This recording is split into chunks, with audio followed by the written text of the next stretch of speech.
Great morning, world. This is your boy Dragon with another 10-minute Rise Up with Dragon. As a reminder, it is the goal of this podcast to remove the blindfolds of your mind so that you can access higher levels of consciousness and therefore tap into your true great potential.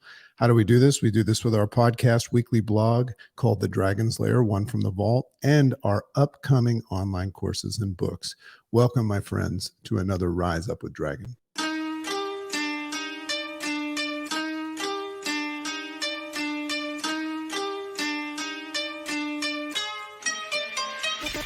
Great morning, world! Welcome to the Rise Up with Dragon podcast with your host, Dragon!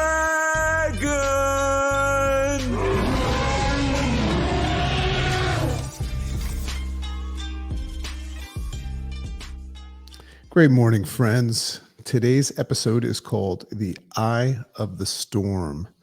Very excited about this one. I know I never get excited about these things, but today I'm very excited. As a quick reminder, all of the Rise Up with Dragon podcasts and shows are sponsored by none other than Calm Mind. Get into the float state with Calm Mind meditations and gear.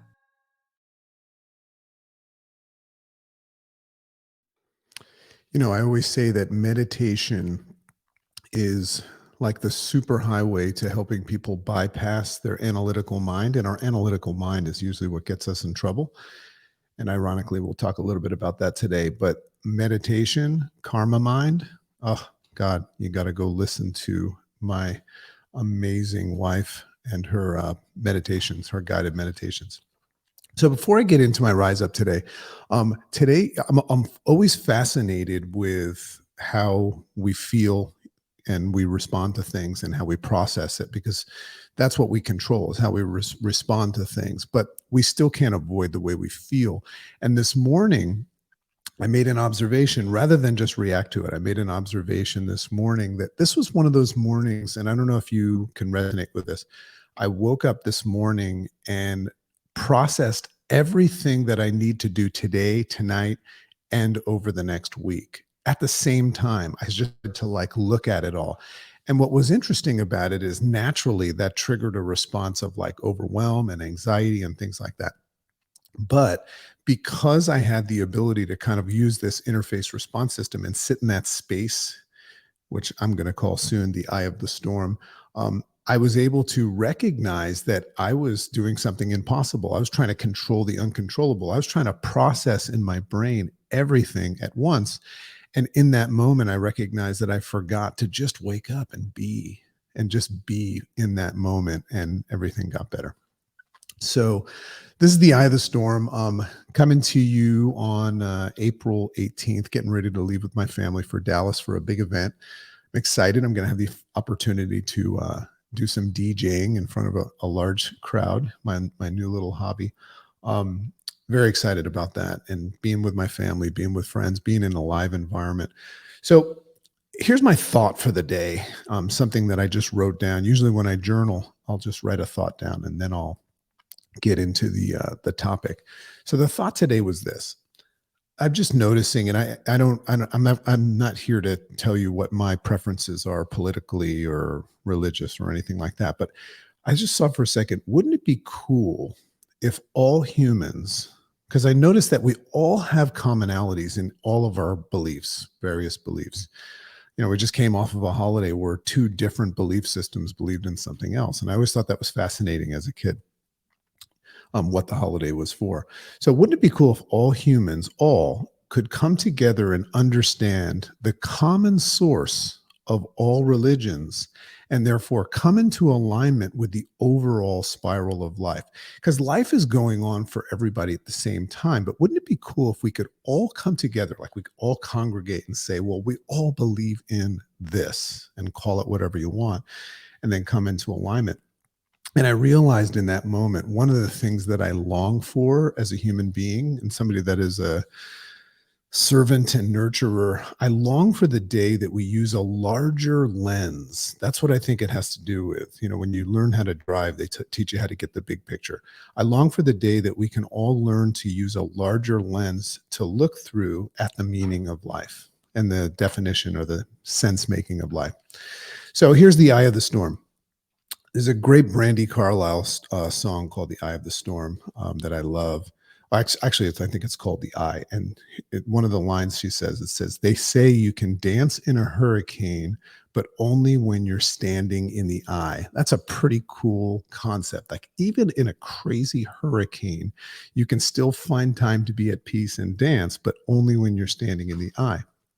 So it made me start realizing, and this is stuff that's going to be in my book as well, there is magic in the space between all of the chaos, the hurricane, that exists in life, right? So it really always depends on what you're looking at. But you can look at life as a hurricane and a bunch of chaos, but there's space between where there's magic.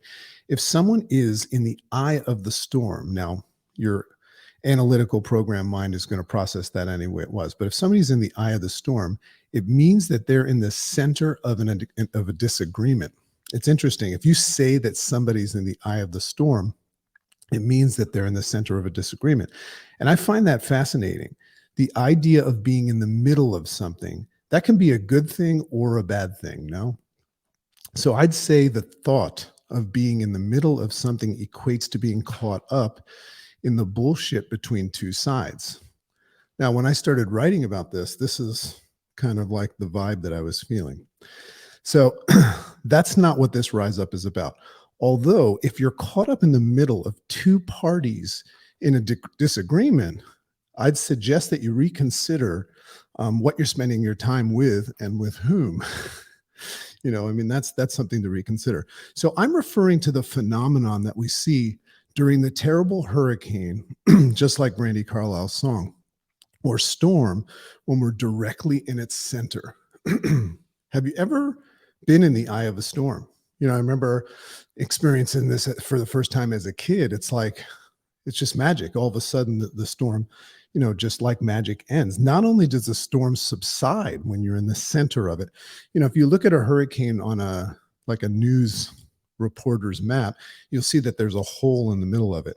So not only does the storm subside in the eye, but it's actually beautiful weather for a short time until it moves past us. It's like, it's not only subsiding, but it's like beautiful. So I'm just so fascinated with being in the space between, being in the eye of any sort of chaos. So can you identify the eye of your storm right now? Now, I don't know if you even identify that you're in a storm, but most people probably do. But can you identify the eye of it, the center of it, the space between knowing and unknowing? Think about that for a second. Those are two opposites, right? There's a space between knowing something and unknowing. There's a space in between those, between your programmed egoic mind that knows it all. That's what a know-it-all is. And your confused, self-limiting mind that seems lost. Now, the hurricane and the chaos has to do with the battle of those polar opposites. I'm talking about the space between. In the space where we learn that, in this space, we learn that there is nothing to be gained or lost. And that's what I missed this morning, by the way. Think about it. I woke up and I processed the hurricane, and I missed the opportunity to recognize that just sitting in the present moment, there's nothing to be gained or lost. You're just there and you're just being. It's utterly both empty and full at the same time.